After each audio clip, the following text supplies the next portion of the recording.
Hello, this is Nancy Heins-Glaser with another amazing Meet the Artist show, and tonight we're going to do something different. I have around me all the amazing organizers and artists for the Artist Studio Tour, and I'm looking forward to having them talk all about it instead of me. So let me just do the introductions and walk off the set.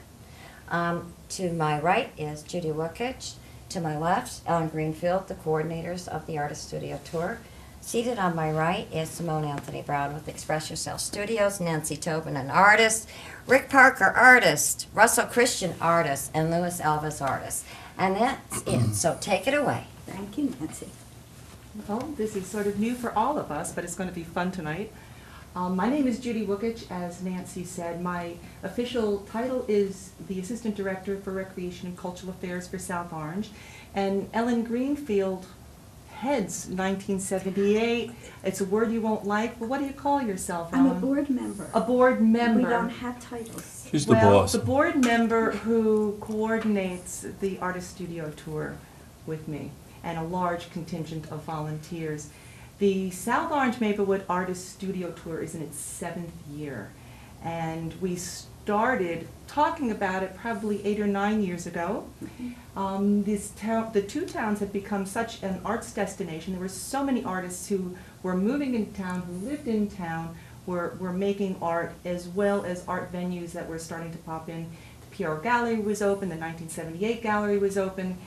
And how do you start to celebrate the arts in your town is what we started to do. 1978 contacted us at the Pierrot Gallery, and we had been discussing it.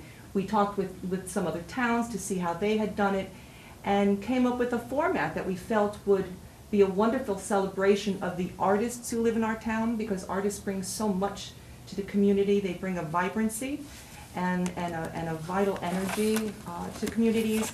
So we felt by celebrating our artists, we would also be celebrating our towns. And the first studio tour that we had about 45 artists, about 400, I believe, attendees, and it was a fabulous success. It ran from 12 to 4, I think, on a Sunday, and people loved it. The artists were thrilled, the excitement afterwards and building up to it, getting their studios ready, preparing not only their artwork, but also their studios for people to come into. And after that first year, you're then sitting down saying, so how do we start building on this? And we're now at the point where last year we had 70 artists. I believe this year we have over 60 artists. I don't have the final count. We had 700 people attending the studio tour last year, and we expect at least that much, if not more, this year. And we have a new addition, which I'm very happy we've been working towards, which is a free shuttle bus. Last year we found a number of people riding their bikes from venue to venue, from artist to artist studio, and we had people walking, and we're trying to encourage people from outside of our area. I had a phone call from someone from New York saying, so if I come to your studio tour by the train from New York, when I get off the train, can I walk the studio tour? And we couldn't do it. So that had gotten me thinking about it, and the two towns are providing the shuttles. So there's going to be an art loop, which I hope encourages people to start to walk, knowing that if they do get tired, they're going to be able to hop on the shuttle bus and go through.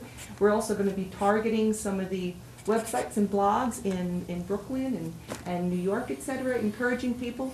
My way of doing the publicity is to say, come on out to the country, because my friends from New York think that we're a country, that they could have a country house out here, because we've got lots of trees and beautiful streets. So we're trying to encourage people to come into our towns, go to the artist studios on their own time, and shop in our stores and go to our restaurants as well.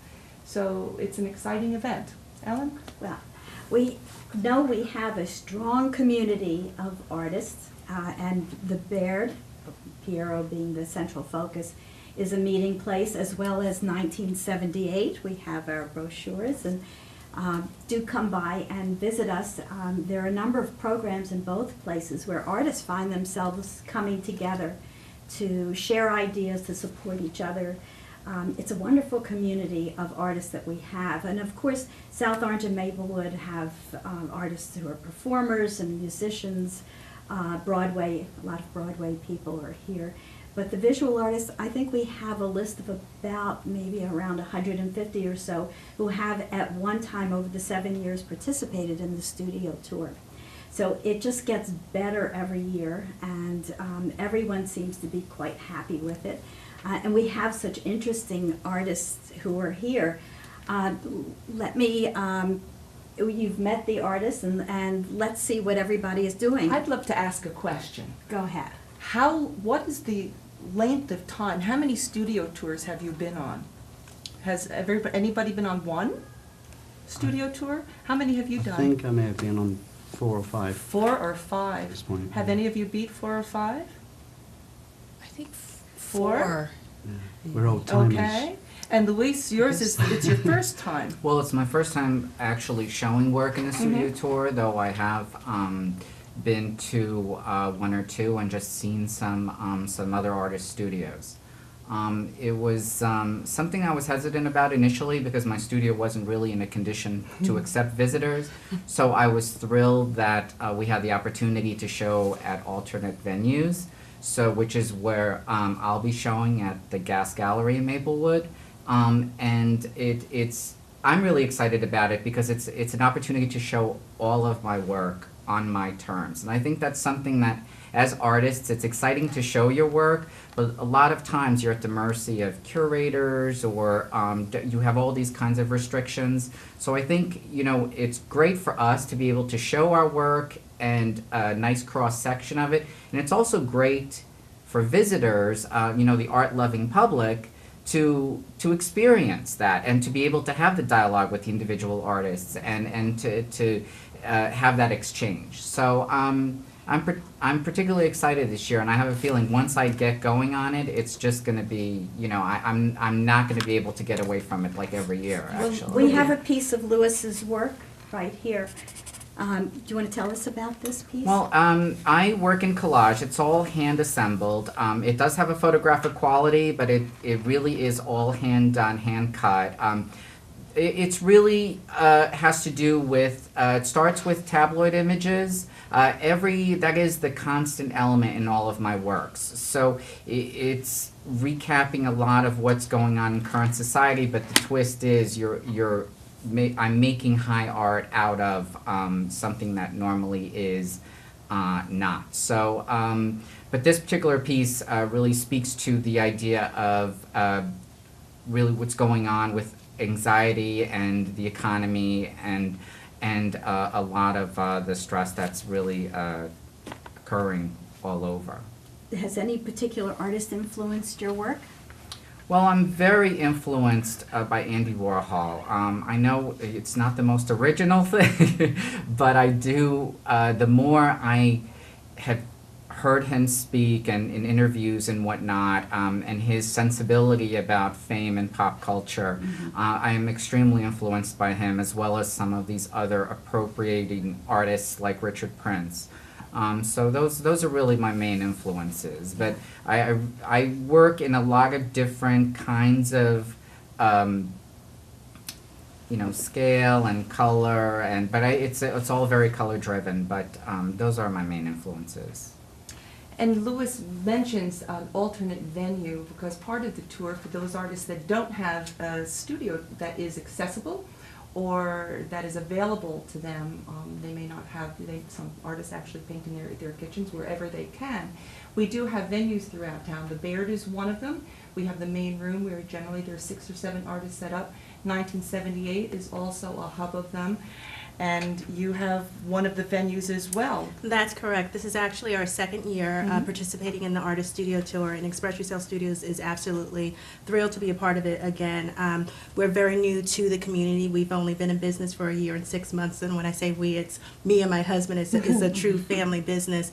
And we just felt that it was very important for us to be involved and to get to know some of the artists in the community, because this between the two towns is just a wealth of different creative individuals, and we want to know them, and what better way to do that by being part of the studio tour. Well, I know you've got a great space for hanging the work. What is your business? Express Yourself Studios offers art classes for both adults and children. We also allow our wall space to be a venue for local and emerging artists. I myself am an artist. I am a mixed media artist, so I would love to be able to give the opportunity for some artists who don't necessarily fit the criteria of, say, a popular gallery to show their work, to be able to do that in our space. So will you be showing your work on the studio tour one day? I'm not as yet? much as I would like to say that now that I have the studio, that I produce more work. I produce less work. I understand. Simone will be featuring the work of Florence Wint. Absolutely. And this is a piece of one of her wild and crazy sculptures. Most of the artists in town seem to collect Florence's art. And the painting behind Judy is another one of her pieces. So you're welcome to visit Florence, and she will have several artists in her studio the day of the tour. Absolutely. Please stop by. And there is a wide range of artists. We have some very significant artists and fun artists. And Rick Parker, I'm one of the more insignificant artists. tell us about your Rick. insignificance. Rick. It's a wonderful and insignificant. Well, it's very kind of you to say. Well, I got to go now, so I'll see you all later. Rick will be exhibiting at another art studio at Gerald's That's right. studio. I'm a cartoonist. I'll be at Geraldin's Art Studio, where I give classes on Monday nights from 6:30 to 7:45. Ages 8 to commercial. 80, folks. What kind of And, art classes do you teach? Well, we teach people how to enjoy the art of cartooning. It's a storytelling medium, and if they can learn how to speak the language of cartooning, then they can tell stories, because I found that everybody has a story to tell. And most people think, well, I can't draw, so I can't be a cartoonist, I can't be a comic strip artist. But that's not true, because you really don't need to be able to draw to be a cartoonist. You need to be able to draw to produce realistic drawings, but to be a cartoonist, it's more like if you draw a circle and put two eyes on it, that's a head. And people will say, oh, okay, I'll buy that. Can you show us any samples? Of Yeah, your as a work? matter of fact, I have a book right here that I just came out with. It's called Great. Dead Boy. It follows the adventures of a troubled but well-meaning young man and his formerly dead companion through the nightmarish landscape inhabited by love-starved zombies and all manner of strange beings. Let me guess, that's not It's for young available on children? blurb.com. It's really not an all ages book, but I think that anybody who's 11 years old and up could probably handle it. And it's humorous, and I found that you can do a lot of things like stab people in the crotch and stuff like that if you do it in a humorous way. In drawings. And drawings, yes. That's on page But don't 400. don't try this at home. joy of Am I allowed to say crotch on television? It's been done. All right, now, You've just see, done it. okay. You broke the fourth wall, the fifth wall. We're Oh, going to go to a break, and we'll be back in just a minute.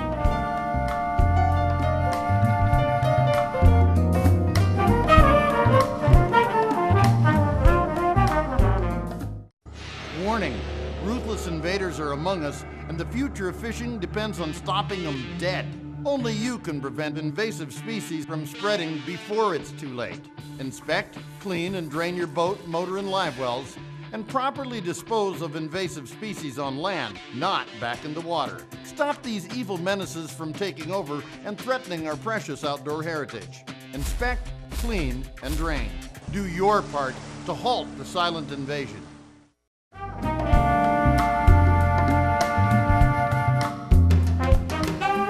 Hi, and welcome back. My name is Judy Wukitsch, and I'm here with Ellen Greenfield. We're talking about the South Orange Maplewood Artist Studio Tour 2010. The important thing we haven't mentioned, June 6th, the date. It's a Sunday, June 6th. Oh, you can't be there. I got something I got to do that day. 5, and tickets are 7 in advance. They are 10 the day of, and you can go on to our websites. I don't know if we're going to flash it up, but Ellen will tell you later on how to purchase tickets.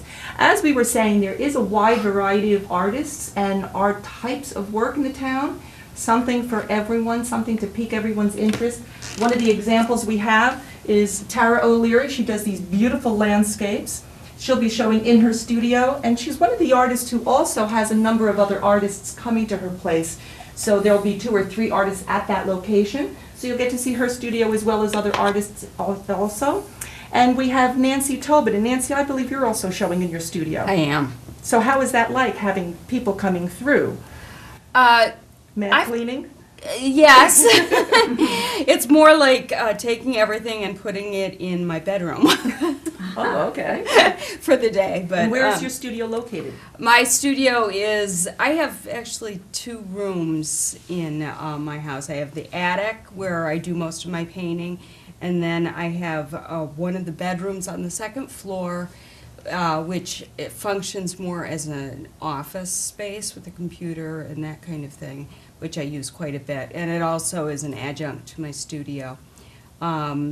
But I usually just show in the 2nd floor room because just logistics of having people climb up to the attic, and I've got one of those attics with the ceiling like that, and there's not a lot of headspace. It's great for one person. I brought students from Kane. I teach a class there. I brought them to Nancy's studio that's last right. year. You went and up it was to my attic. fabulous because her whole way of talking, and that's what you get from the artist. You get to learn how they're doing, what they're thinking about, and where they've been, which is not what you usually get when you're just exhibiting in a gallery as well. We have a sample of Nancy's work behind her, and you have a very interesting technique. Is it a secret? No, not really. I mean, I guess There's a lot of well, depth. I think a lot of people think there's some secret to it, but it's actually just a lot of time. Tell us about it, because There's- it's very interesting. I work by building up layers, basically. I kind of came to this technique. I started out with collaging paintings that I had painted and then cut up, and I was doing, more one-dimensional or two-dimensional collage work. And I had an accident in my studio. I had spilled some glue on top of a painting, and it was thick. It had dried thick, and I loved how it looked. It gave it kind of a dimension that I really was intrigued with, and so I started this building up As they say, of mistakes, collage. yeah. That's right. Yeah, there are no mistakes, really. You just, That was a happy accident. It was, but, and so, Are most of your pieces of this size? they really range. I've done pieces as small as 5 by 5. I did a few series of very small paintings. Will you have the small ones the day of the tour as well? I will. So there's like a real range of prices. And I'm starting to do some pieces that are a little bigger than this. They're about 38 by 40. Wow. So I think there's sizable. one 40 by 60. I've gotten, the place that makes these panels is doing larger ones, so. But that's about as big as I can go, because they What's the start getting panel made heavy. of? It's a cradled panel. It's, so what it looks like is an inverted box from the back. It's basically a hardboard, which is like masonite, but it's archival. And so it's a very rigid surface that I can I basically work flat, horizontally. Well, I want to congratulate you because I also know that I've read that you're in the top 10 list of a collector in town, and Yeah. your name was mentioned, so That congratulations. was very exciting, yes. Yeah, She's yeah. a very big supporter of the arts, Yeah, absolutely. yeah. You think she'd be interested in Dead Boy? I don't know. You need to present it. Russell You need to Christian, ladies and gentlemen. Russell Christian. Russell, you're showing in an alternate space this year, too. I'm showing in a very fine alternate space called the Baird Center, which is beneath the Piero Gallery, which is a very popular destination in this town. It hasn't been mentioned yet. Russell's piece Thank you. behind him looks strangely like Russell. This was made today in an after-school program class because I like to. I've been doing a couple of hours a week working with kids, showing them how to rip up cardboard and stick it together, and letting some of the older kids use dangerous tools like glue guns and staple guns, which they really quite enjoy. What fun. I don't let them use the Stanley knives, the scalpels, but beyond that. So your work also looks very humorous, but also has sort of an underside to it, too. Oh, I think humor and anger is sort of like the polarities that work together. Because I've also been doing like Lewis, a lot of stuff about financial crisis, which I've talked about before, and you know, I find you know, one's real situation and like anxiety goes into your work, inevitably comes out in some way, and then I try to fight what I see as the voices in myself that I find like not very attractive. So then I try to be funny, and then I go, that's really stupid. Then I try to be serious, and then I go, too serious, and so going round and round. You talk a lot to yourself. It's Yeah, it's many me's. There's many me's in here to figure Your it out. financial crisis, which would bring a lot of people down, has inspired you guys to, you know, greater heights and experimentation. But the art gets more expensive. Go figure. Yeah. You were doing a lot of drawings where you would have, and I always see you as doing grids as well with your people, sort of in little Yeah. boxes, pushing their way out and doing kinds of things. Well, I keep doing those. Uh-huh. That's a fairly obsessive thing of I sort of like a picture writing and like a narrative that other people make up for me because I don't know. I'm filling shapes really. I'm filling the space. So I do these rows and rows, and definitely influenced by cartooning as well as just grids and filling space. So if I'm not filling space with rows, I'm filling space with one thing. Or so it's, I think of those as iconic, and then the rows as sort of landscapey kind of thing. But it's like writing sometimes, and I tend not to think images through that much before I start making them. See what Russell happens. and Rick had a wonderful show together last The year. Depression show. The Depression Yeah, show. also What a great pertained thing. Yeah. pertained to the economy a little, I guess. Yep. Yeah. We wanted The everybody, thing we goes wanted on. to drag everybody down to our level. There you Right. go. Yeah. Rick, you're working on a new book, and I am. we said that you could indeed show that to I the would audience. like to tell everybody about this parody of the Harry Potter series called Harry Potter and the Deadly Boring. It comes out in the middle of October, just about 2 weeks before the movie comes out, and I've been working 15 hours a day for the past couple of weeks, and I got another couple of weeks to go, and then it'll be done, and then I'll be a millionaire. So, Did you have to but I want you to know I'm still going to be a nice person, and Right. every one of you who knows me will not see any change whatsoever. We'll come to you for handouts Yes. to support the We artists. won't see any change. That's a toilet plunger he's holding Oh, right I there. know, and it's so charming. Did you Okay. need to get special permission to be doing a takeoff on Harry Potter? Only from the editor and the publisher. That's all, huh? Yeah, when you're doing a parody, you're allowed to do a parody once, but they don't want to make a habit of it. If you did a parody of Harry Potter every month, I think they might you might hear from the lawyers. They can sue me anyway because, as you know, J.K. Rowling has more money than God, so she can do whatever she wants to. But she wants yours. I hope we get sued because I think it would be great publicity. It seems that every artist that we know has something else that they do. And Russell, you've had a career, you're teaching now. And I work at a children's book company, Mhm. Scholastic, doing design work, and illustration. Illustration is, but that's a very difficult career unless you're 100% dedicated. And I kind of treat it as a way to make money while I made my art.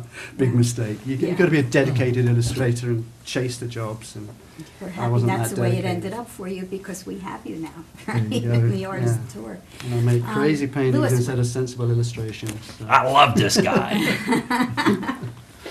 Louis, what do you do in the day gig? I'm a fashion designer. Ah, So I think that also has influenced my my tendency to use a lot of marketing images. I have a lot of fashion magazines and whatnot. So I mean, collage is something I've done all my life. It's always been my passion. I think that, and I'm just very appreciative to have the outlet now, to have the galleries, the Piero Gallery, which has been really supportive. 1978, I belonged to a group in 1978. Where artists get together and discuss ideas. It's just real, it's a passion. I mean, ultimately, like Russell said, if art is your passion, then, your day job is just something to kind of fund the art, basically. absolutely. I mean, I did have some level of creativity, but of course it turns it to be more of a business. So, it's a great balance, though. And Simone is part of the studio tour team that puts together the tour, and she is always advising us on marketing ideas. Is that your background? It actually is. I spent 15 years in advertising and publishing, and had done a couple of stints at Young and Rubicam, DMB&B, also with the New York Times and Time Inc. At People Magazine. So that is my background. So if I'm kind of nudgy about things that we could be doing, it's because some of that is coming through. Yeah, you could see. And Nancy, I know, can do something that a lot of artists can't do. She can write, and write well. Oh, thank And- you. And she's covered the art scene for a local website. I have. Well, it started with my own blog that I have, nowherehere.com. And that kind of led into the New York Times Local. And when they started up, they asked if I would like to do something that would be kind of curating artists for the blog. And I said, well, how about if I do artist interviews? And I've been doing that. I interviewed Rick, and I interviewed Tara O'Leary, and among many other wonderful artists. And yeah, it's amazing the amount of artists out there in these towns. My husband said, well, you're going to run out soon. Like, no. No. I've got a very long list, and I'm sure it'll just keep growing. Yeah. Well, working at the Pierrot Gallery since 1994, there's a lot of people who come through and exhibit as well as visit. And when you think you know so many artists in town, there's always new people joining the studio tour, and I don't know maybe a third of them. And it's, art as opposed to making music. Art is a very solitary kind of thing, and there's so many people making art in their studios and homes, and they need those places to get out. So what do you think? Do you think South Orange and Maplewood, being, quote, the arts destination, the arts community, is supportive for what you need to do? Does it matter where you live, or? Oh, definitely, Yeah. I think. I don't know if there's a lot of places that I don't think I would feel as welcome. I think the community is really important to us creatively. I think it's also what's really important as well is for people to get out, see the art, and really participate in it. I tell people all the time, the Pierrot has shows every month. 1978 has shows all throughout the year. Go out, go see it. The studio tour is great. Like, just participate. I think, the artists kind of look out for each other. We find each other. I think it's more about the public kind of finding us. Good point. And now, it's my great joy, I'm going to sit back in the middle. And we're about ready to close, and I want to thank everybody for coming on and being good sports, and mostly everybody out there, all of our officials, we hope you come out as well. This is what makes both towns so special, and I thank you, everybody, for working so hard for the rest of us. Can we give Thank our you, website? Nancy. Oh, Thank you, Nancy. Soma Artist Studios Tour, Soma. No. www.studiotour.soma.org. Thank you.